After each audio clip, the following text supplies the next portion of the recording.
Lisa Martinez wiped the grease from her hands with a worn cloth as she walked down the long hallway of the research ship Meridian. Her work boots made soft sounds on the metal floor. She carried a tablet with her daily maintenance report, something she had to deliver to the main conference room every evening at 6 o'clock. The Meridian was not like the ships from old movies. It was huge, with many levels and sections. Humans and aliens worked together on this ship, studying stars and planets far from Earth. Lisa had been working here for 2 years now, fixing machines and keeping everything running smoothly. She liked her job. It was simple and honest work. As she reached the conference room, she could hear voices inside.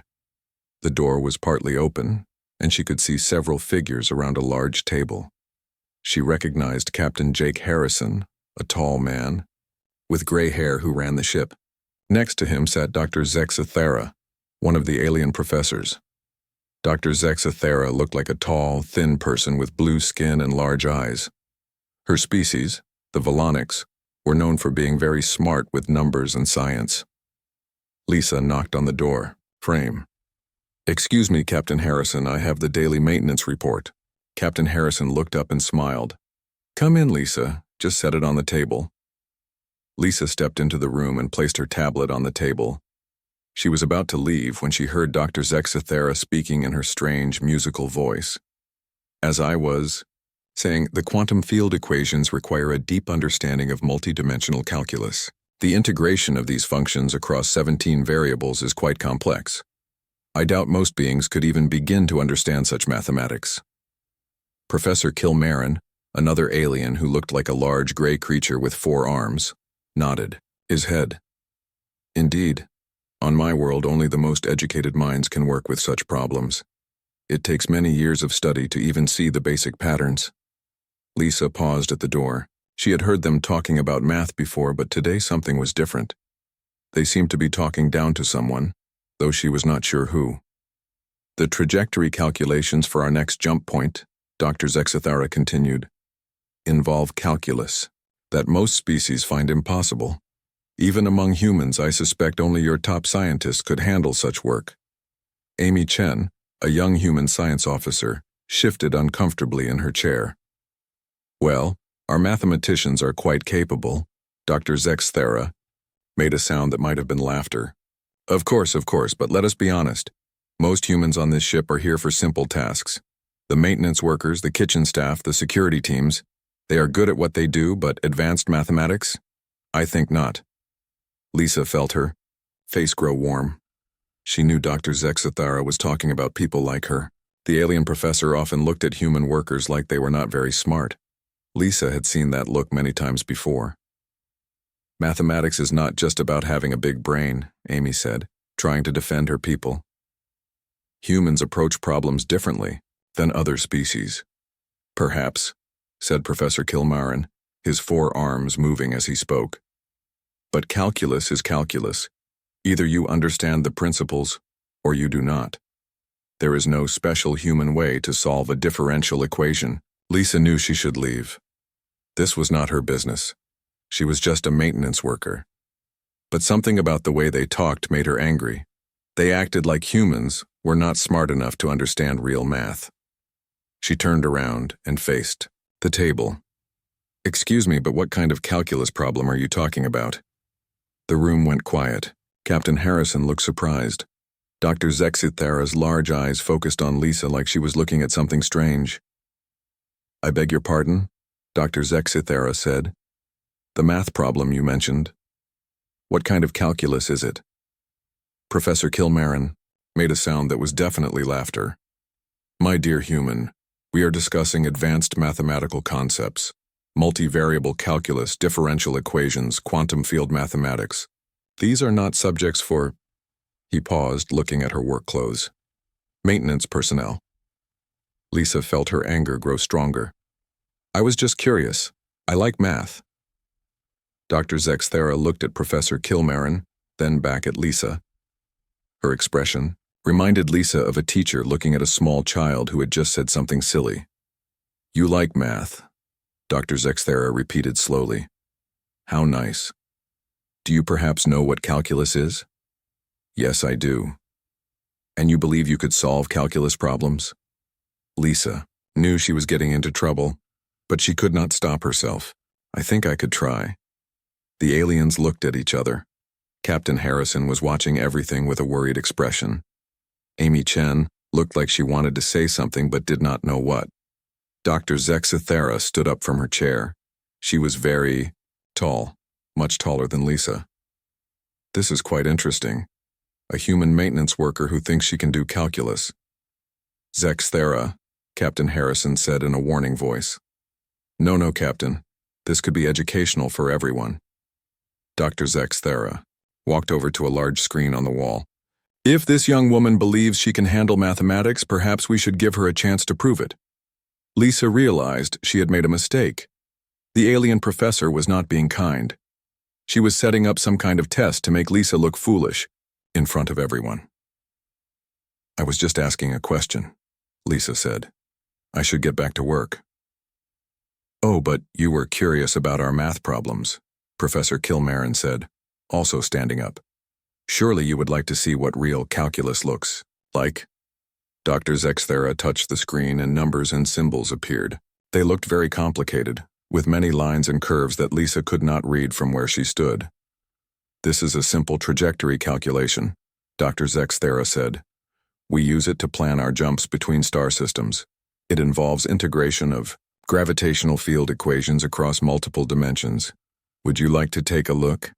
Lisa knew this was a trap. The aliens wanted to show everyone how a simple human worker could not understand their smart math. They wanted to embarrass her and prove that humans were not as clever as they thought. But something inside Lisa would not let her walk away. Maybe it was pride, or maybe it was the memory of a time when math had been the most important thing in her world. Okay, she said quietly. I'll take a look. Dr. Zexithera smiled, but it was not a nice smile. Wonderful. Please, come closer and examine the problem. Take all the time you need. Lisa walked to the front of the room, feeling everyone's eyes on her. Captain Harrison looked worried. Amy Chen looked nervous. The aliens looked like they were about to enjoy a good show. Lisa looked up at the screen and felt her heart beat faster. The equations were complex, but they were not impossible. In fact, they looked familiar, like old friends she had not seen in a very long time.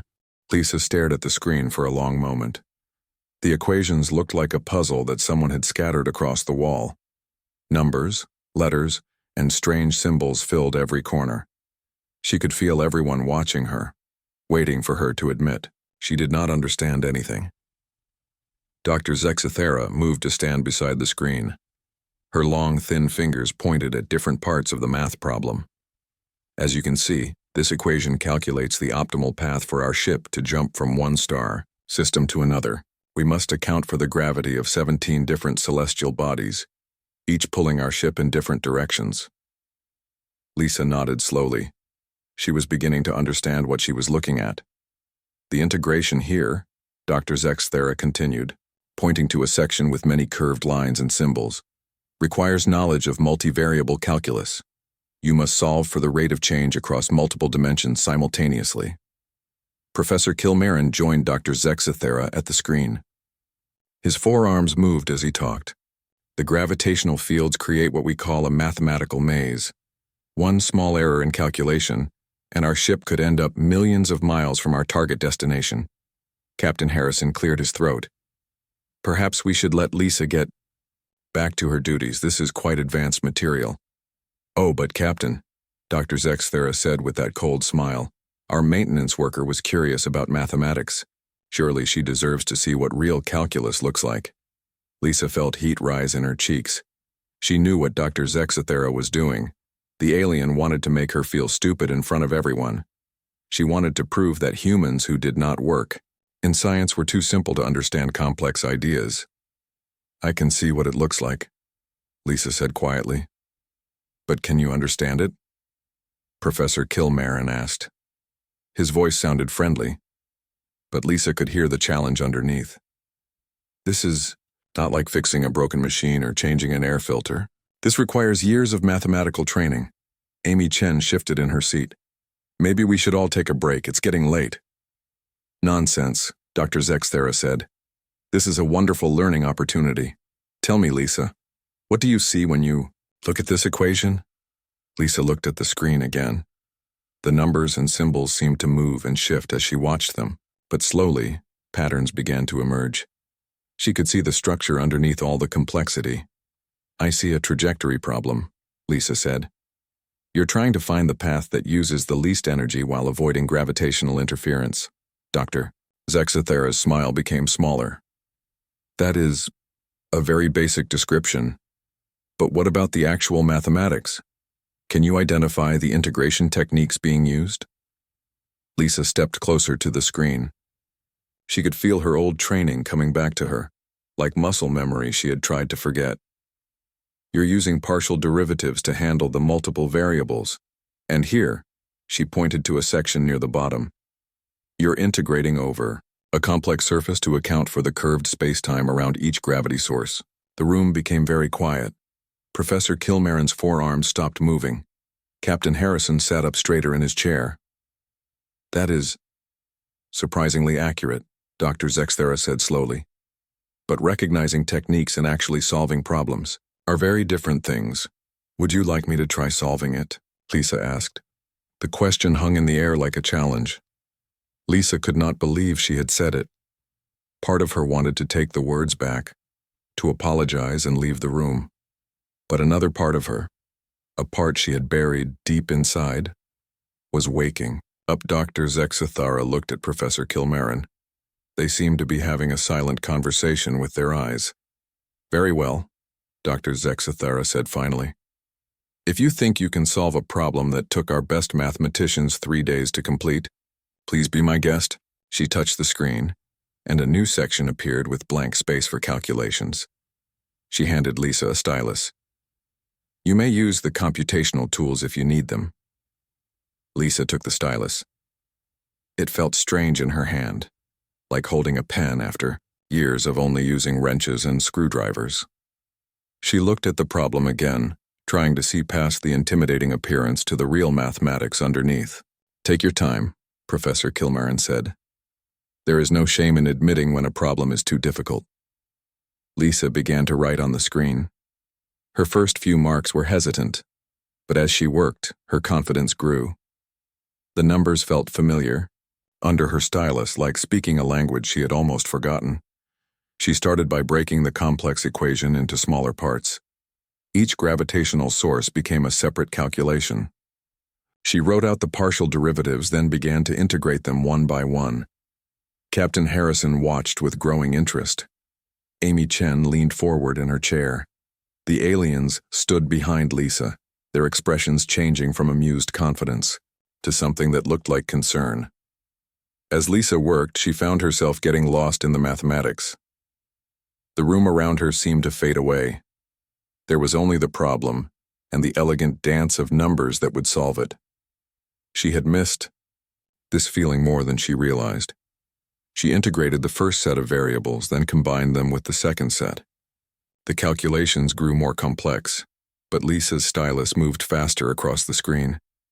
She was not just solving the problem now, she was enjoying it. After 20 minutes, Dr. Zexathera cleared her throat. Perhaps you would like to stop and ask for help? Lisa did not look up from her work. I'm almost finished. Almost finished? Professor Kilmarin sounded surprised. But you have only been working for a few minutes. 23 minutes, Amy Chen said, checking her watch. Lisa made a few more marks on the screen, then stepped back. There. That should be the optimal trajectory. Dr. Zexathera moved closer to examine Lisa's work. Her large eyes scanned the calculations from top to bottom. Professor Kilmarin joined her, his forearms moving as he traced through the mathematical steps. The room was completely silent except for the soft hum of the ship's engines. Lisa suddenly felt very nervous. What if she had made a mistake? What if she had embarrassed herself and all humans on the ship? This is... Dr. Zexathera began, then stopped. Impossible, Professor Kilmarin finished. Lisa's heart sank. Did I get it wrong? Wrong? Dr. Zexathera looked at her with an expression Lisa had never seen before. You did not get it wrong. You got it right.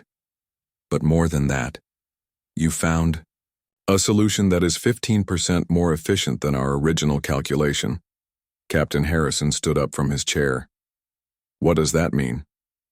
It means, Professor Kilmarin said slowly, that Lisa has just solved in 23 minutes a problem that took our combined mathematical team 3 days to complete, and her solution is better than ours. Amy Chen smiled broadly. Way to go, Lisa. But Lisa barely heard the congratulations. She was staring at the screen, at the mathematics she had just completed. For the first time in years, she had used the skills she had tried so hard to forget, and it felt wonderful. Dr. Zexathera turned to face her. The alien's expression was no longer cold or mocking. Instead, she looked confused and maybe a little frightened. Lisa Martinez, she said carefully, what exactly did you do before you became a maintenance worker on this ship? Lisa looked at Dr. Zexathera and felt her stomach tighten. The question hung in the air like a weight that would soon fall and crush everything. She had hoped this moment would never come. She had worked so hard to keep her past buried. I was just a student, Lisa said quietly. I studied some math in college. Professor Kilmarin made a sound with his throat. Some math in college does not prepare someone to solve quantum trajectory equations in 23 minutes. Captain Harrison was watching Lisa with new eyes. Lisa, what kind of math did you study? Lisa looked around the room. Everyone was staring at her, waiting for an answer. She could feel the walls of her simple, quiet life starting to crack. Part of her wanted to run away, to go back to her small room and pretend this had never happened. I had a degree in mathematics, she said finally. What kind of degree? Dr. Zexathera asked. Her voice was sharp now, like she was trying to solve a puzzle. Lisa closed her eyes for a moment. She could see her old life clearly now, the life she had left behind, the late nights in the library, the excitement of solving difficult problems, the pride on her professors' faces when she found new ways to approach old questions. A doctorate, she whispered. The room exploded with surprised voices. Amy Chen said, What? Captain Harrison said, A PhD? Professor Kilmarin's forearms started moving again. Dr. Zexathera stepped closer. You have a doctorate in mathematics and you are working as a maintenance engineer? Where did you study? Captain Harrison asked. Lisa felt like she was falling into a deep hole. MIT, Massachusetts Institute of Technology. MIT? Amy Chen almost shouted. That's one of the best schools on earth. Dr. Zexathera was looking at Lisa like she was seeing her for the first time. How old were you when you finished your doctorate? 22. Professor Kilmarin's arm stopped moving completely. 22 years old. You completed a doctorate in mathematics at age 22, from one of Earth's most prestigious institutions. Lisa nodded. She could not speak anymore. The memories were coming back too fast now, like water rushing through a broken dam. She remembered the day she had defended her dissertation. Her advisor, Dr. Patricia Williams, had hugged her and said she was the most promising young mathematician she had ever taught. The other professors had talked about her future, about the research she would do, about the problems she would solve. She remembered her little brother Danny waiting for her outside the examination room. He had been so proud. My sister, the genius, he had said, spinning her around in a circle. Dr. Lisa Martinez, the smartest person in the family. Danny. Just thinking his name made her chest hurt.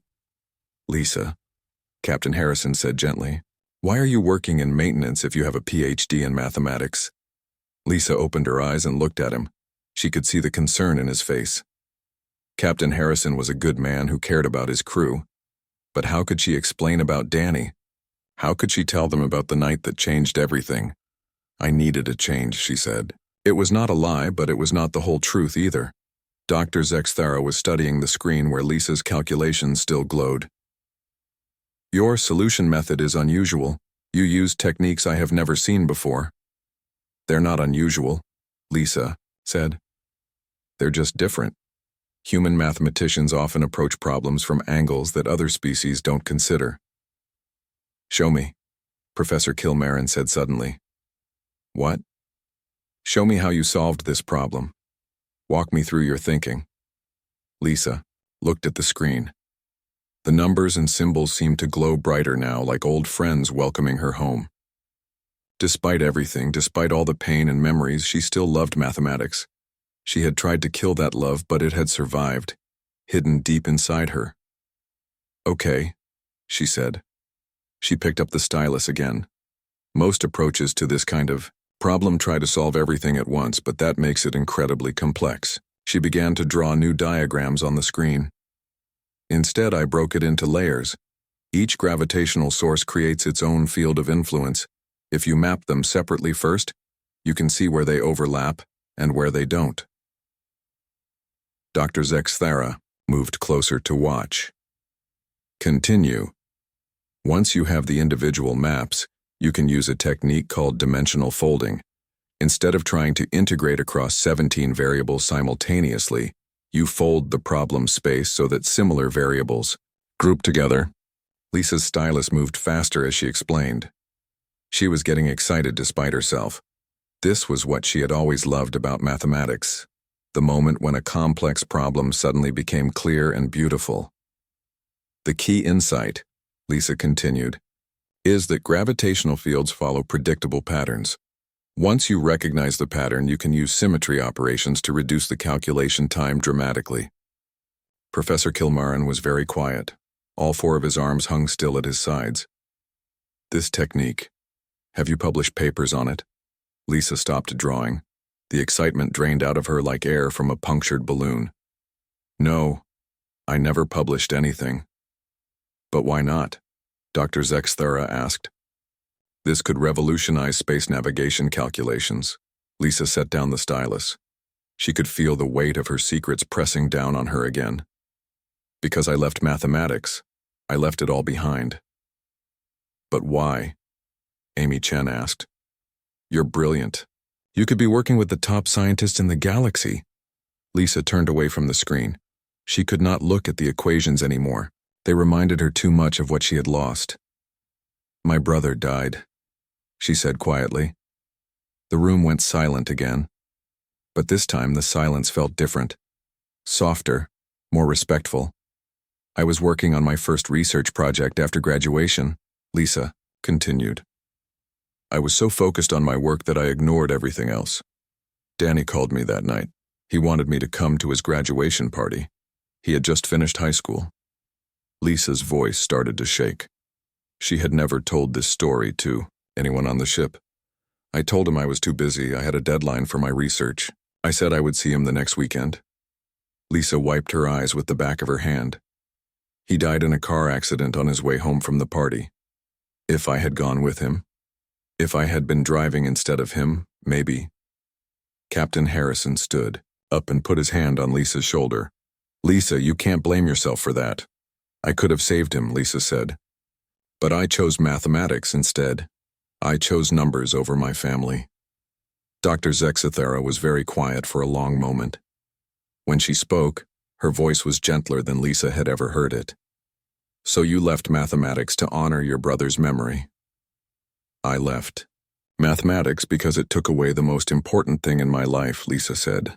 I came here to work with my hands, to do simple things that matter in simple ways. I didn't want to think about complex problems anymore.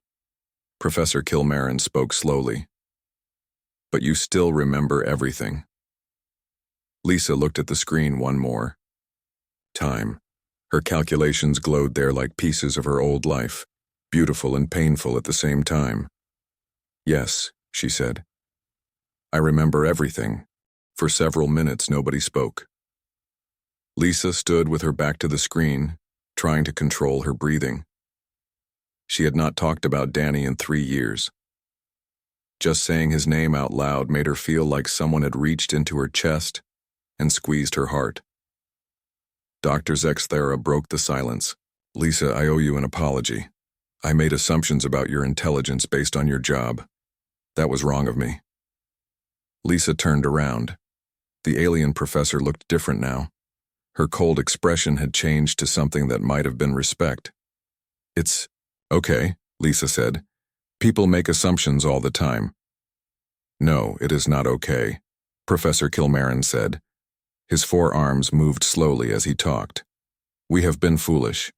We thought that humans in non-academic jobs were less intelligent than those in academic positions. We see now that human society is more complex than we understood. Captain Harrison cleared his throat. Lisa, I had no idea about your background.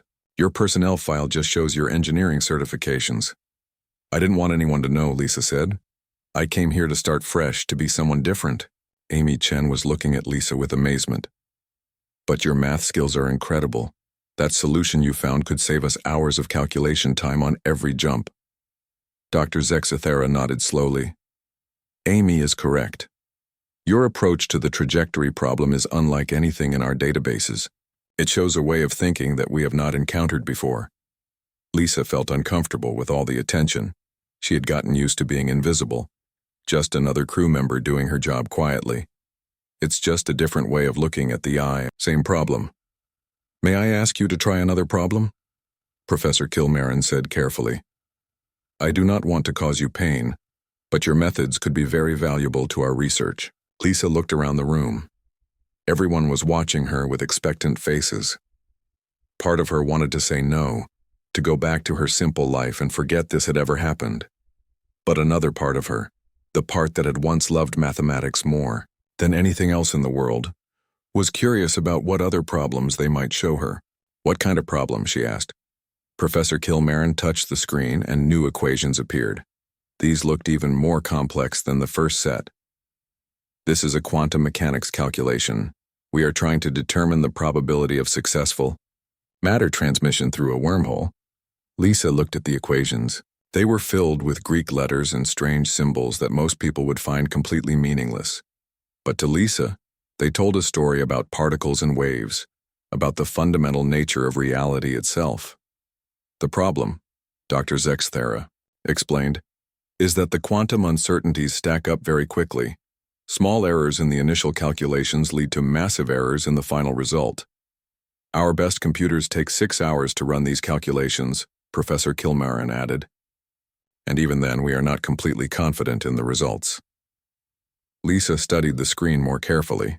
She could see what they were trying to do, but she could also see where their approach was making things unnecessarily difficult. You're fighting the uncertainty instead of working with it, she said. What do you mean? Dr. Zexathera asked.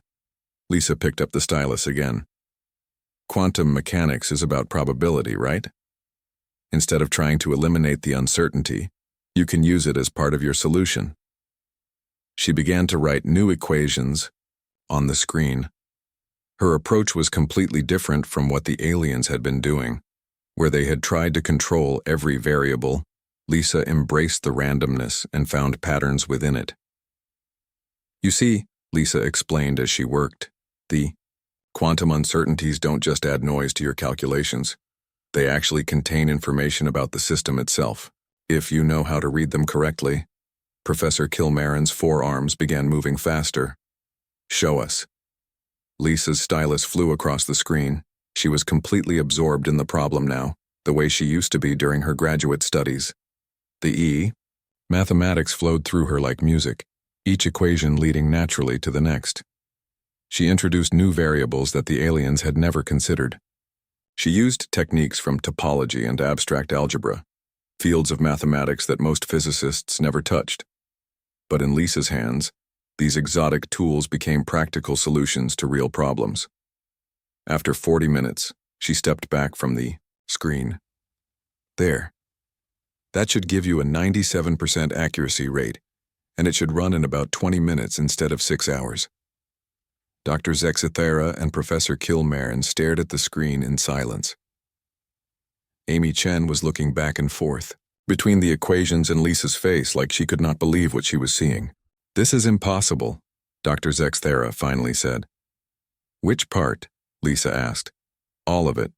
These techniques, this approach, the speed with which you work. Where did you learn to think like this? Lisa shrugged. I don't know. It's just how my brain works, I guess. Captain Harrison was studying the equations even though Lisa knew he probably could not understand them. Lisa, Are you sure about these results? Pretty sure. But you should test them to make certain. Professor Kilmarin was already working at another console. I am running your calculations through our simulation system now. While they waited for the results, Dr. Zexathara continued to study Lisa's work. Your mathematical style is unlike anything I have seen from other human academics. Most human mathematicians we have worked with think in very linear ways. But your approach is more artistic. My advisor used to say that, Lisa said quietly. She said I saw mathematics like a painter sees a landscape. Your advisor was wise, Dr. Zexathara said. The simulation console made a soft chiming sound. Professor Kilmarin looked at the results, then looked again. His forearms went completely still. Well? Captain Harrison asked. 98.3% accuracy, Professor Kilmarin said slowly.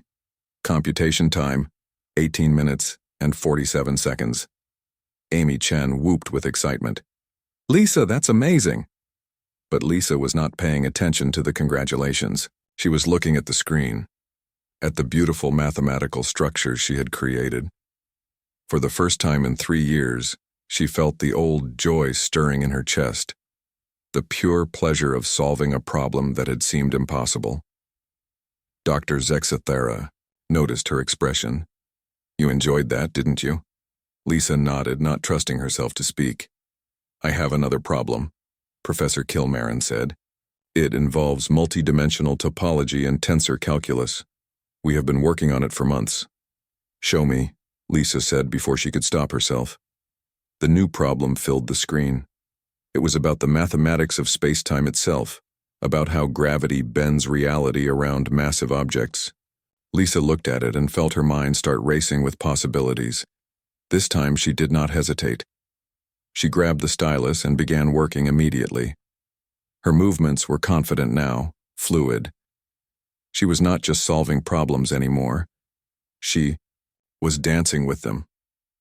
The equations poured out of her like water from a spring.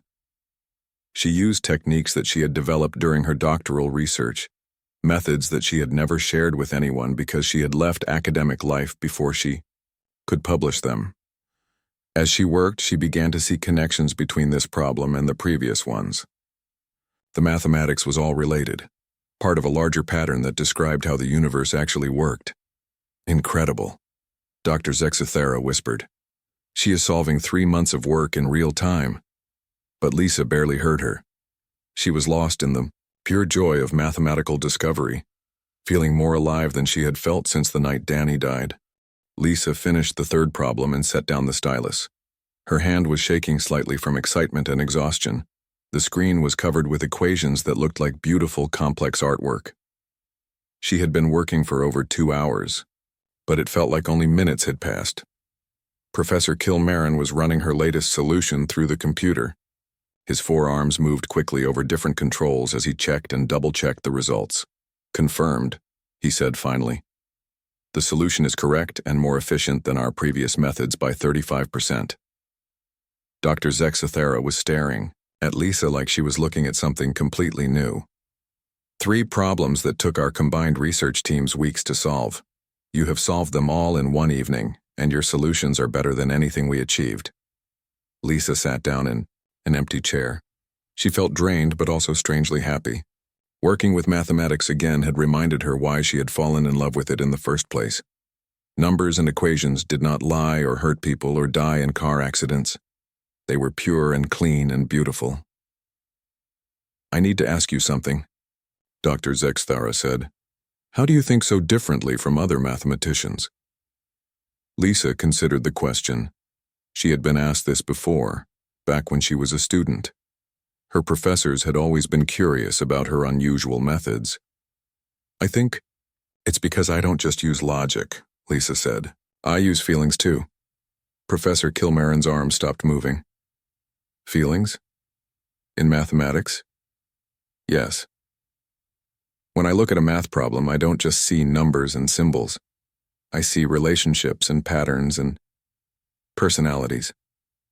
Amy Chen leaned forward in her chair. Personalities? Lisa smiled for the first time that evening. Each equation has its own character. Some are stubborn and need to be approached carefully. Others are playful and respond well to creative solutions. And some are like shy children who will only reveal their secrets if you're patient and gentle with them. Dr. Zexathera looked confused. But mathematics is objective. It follows logical rules. There is no room for emotion or intuition. That's where you're wrong, Lisa said. Logic is important, but it's not everything. The best mathematical insights come when you combine logic with intuition, reason with creativity. Captain Harrison had been quiet for most of the evening, but now, he spoke up. Is this common among human mathematicians? Lisa thought about her old classmates and professors. More common than you might think. Humans don't separate logic and emotion the way other species do. We use both parts of our minds together. This explains much, Professor Kilmarin said, slowly. We have always wondered why human approaches to problem-solving seem so unpredictable. It's not unpredictable, Lisa said. It's just different. When you only use pure logic, you can only find solutions that follow logical pathways.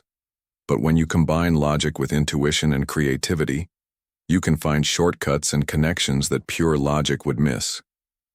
Dr. Zexathera was taking notes on a small device. Can you give us an example? Lisa looked at the screen where her latest equations still glowed. See this section here? A purely logical approach would work through these calculations step by step, checking each variable carefully.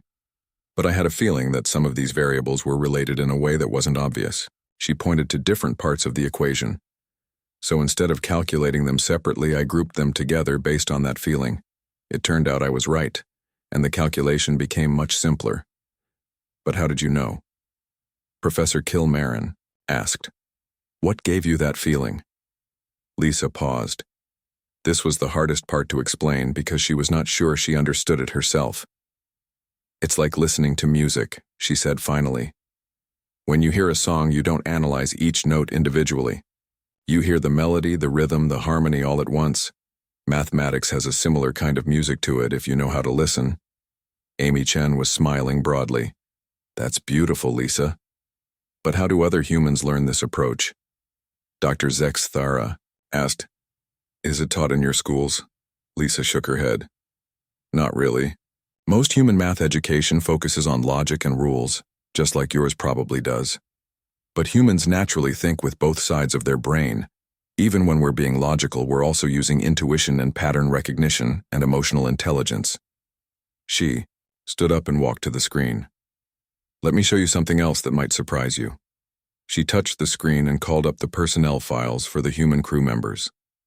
Amy, what did you study before you became a science officer? Amy looked embarrassed. I have a master's degree in biochemistry from Stanford University. And before you joined the crew? Lisa asked. I worked as a research scientist for a pharmaceutical company. I was developing new cancer treatments. Dr. Zexathera's large eyes grew even larger. You have advanced training in biochemistry, but you chose to serve as a junior science officer? I wanted to see space, Amy said simply. I wanted to have adventures and learn about alien cultures. The research lab was important, but it wasn't making me happy. Lisa smiled. What about you, Captain Harrison? What did you do before you became a starship captain? Captain Harrison looked surprised to be asked. I was a professor of history at Columbia University.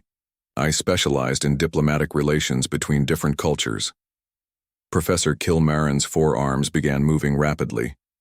A university professor became a starship captain? I wanted to make history instead of just studying it, Captain Harrison said. Leading a joint human-alien expedition seemed like the best way to build understanding between our species. Lisa turned back to the aliens. Do you see the pattern? Humans don't choose careers based only on their abilities or training. We choose based on what makes us feel fulfilled, what gives our lives meaning. This is very strange to us, Dr. Zexathera admitted. On my world, individuals with advanced mathematical abilities are assigned to mathematical research. There is no choice involved. And that works for your species, Lisa said. But humans are different. We need to feel that our work matters to us personally, not just to society. She looked back at the screen full of equations. I left mathematics because it stopped bringing me joy. It reminded me of pain and loss. But tonight, working on these problems with all of you, I remembered why I loved it in the first place. Professor Kilmarin was very quiet for a moment. You are saying that human intelligence is not just about ability, but about motivation and emotion as well. Exactly. A human who loves their work will always perform better than a human who is just following orders or doing what they're told they should do. Dr. Zexathara looked at her notes, then at Lisa, then at the other humans in the room. We have misunderstood your species completely. We thought humans were inefficient because you don't always use your abilities in obvious ways. But actually, you are more efficient because you combine multiple types of intelligence together, and because we choose work that motivates us, Amy added. Which means we bring passion and creativity to our jobs, Captain Harrison said. Lisa nodded. A passionate human mathematician will find solutions that a dispassionate alien computer never could. Not because we're smarter, but because we approach problems with our whole selves, not just our logical minds. Dr. Zexathara set down her device and looked directly at Lisa. I have one more question. After tonight, after remembering your love for mathematics, what will you do? Lisa looked around the room at the faces of her friends and colleagues. For the first time in 3 years, she felt like she might have an answer to that question. Lisa looked around the room one more time before answering Dr. Zexathara's question. The equations on the screen seemed to glow softly in the dim light of the conference room. She could feel everyone waiting for her response. I don't know yet, Lisa said honestly. For 3 years, I've been hiding from mathematics because it reminded me of the worst day of my life. But tonight I remembered that it also connects me to some of the best days of my life. Dr. Zexathara stepped closer. If you would consider it, we would be honored to have you work with our research team. Your methods could advance our understanding by decades. I appreciate that, Lisa said. But I can't just abandon my engineering duties. The ship needs maintenance workers, and I'm good at that job too. Professor Kilmarin's forearms moved thoughtfully. Perhaps there is a way to combine both roles.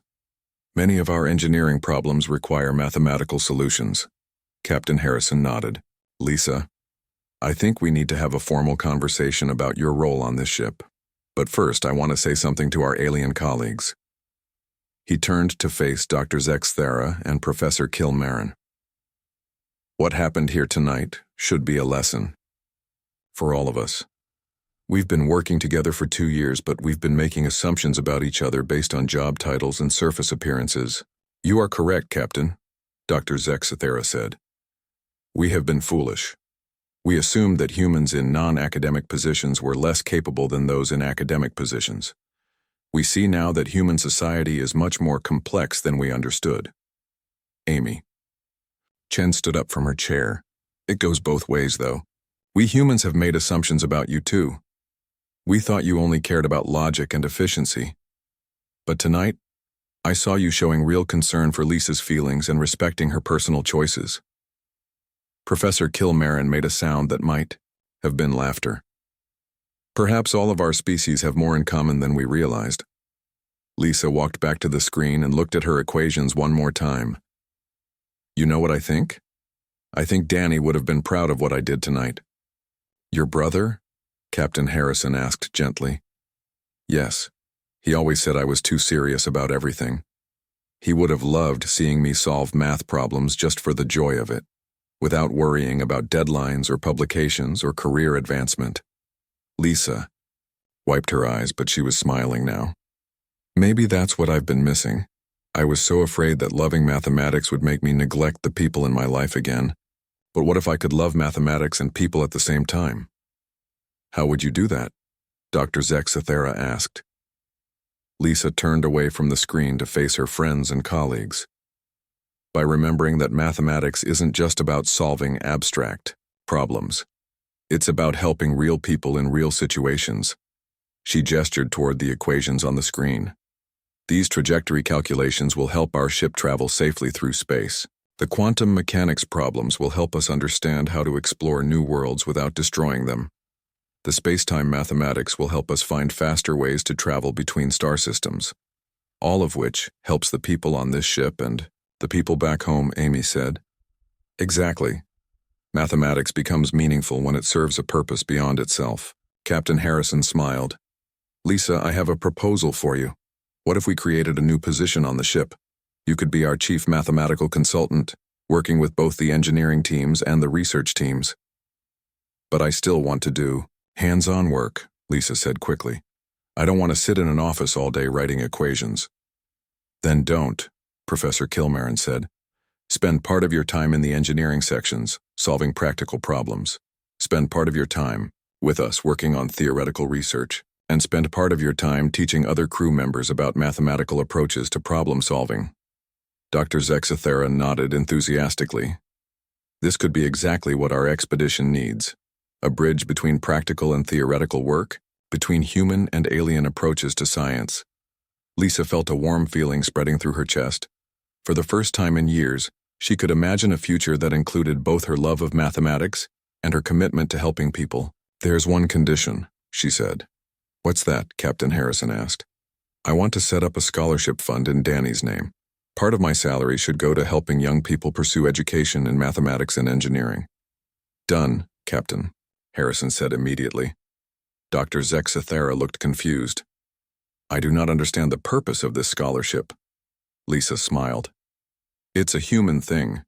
We honor the people we've lost by helping others achieve their dreams. Danny always wanted to be an engineer.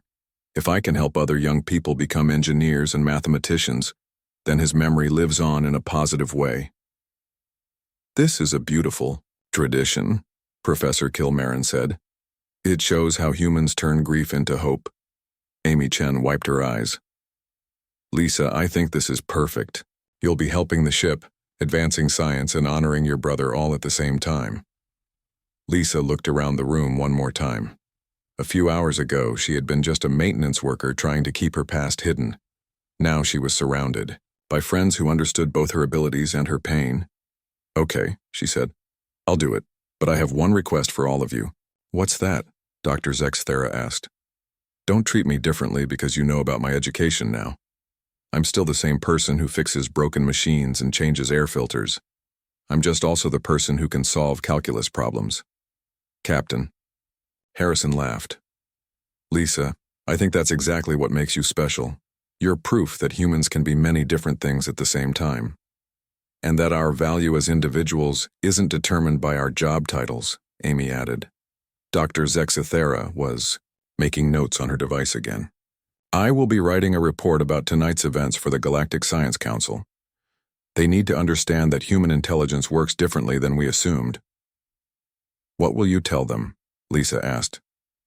That humans combine logic with intuition, reason with emotion, practical skills with theoretical knowledge, that you choose your work based on personal meaning rather than just ability, and that this makes you more creative and effective, not less. Professor Kilmarin's arms moved in what Lisa had learned was a gesture of respect among his species. I will also be writing a report, but mine will focus on the mathematical innovations you showed us tonight. Your techniques could benefit researchers across the galaxy. Lisa felt a flutter of pride. Maybe we can work together on a joint paper, human and alien collaboration in mathematical problem solving. I would be honored, Dr. Zexathera said. As the group began to gather their things and prepare to leave, Lisa took one last look at the screen. Her equations were still there, glowing softly like a promise of good things to come. For the first time since Danny's death, she felt like she was exactly where she belonged. She was a maintenance worker and a mathematician, a practical engineer and a theoretical researcher, a person who had experienced great loss, and someone who was ready to embrace new possibilities. She was human, in all the complex, contradictory, beautiful ways that word could mean. And for the first time in 3 years, that felt like enough.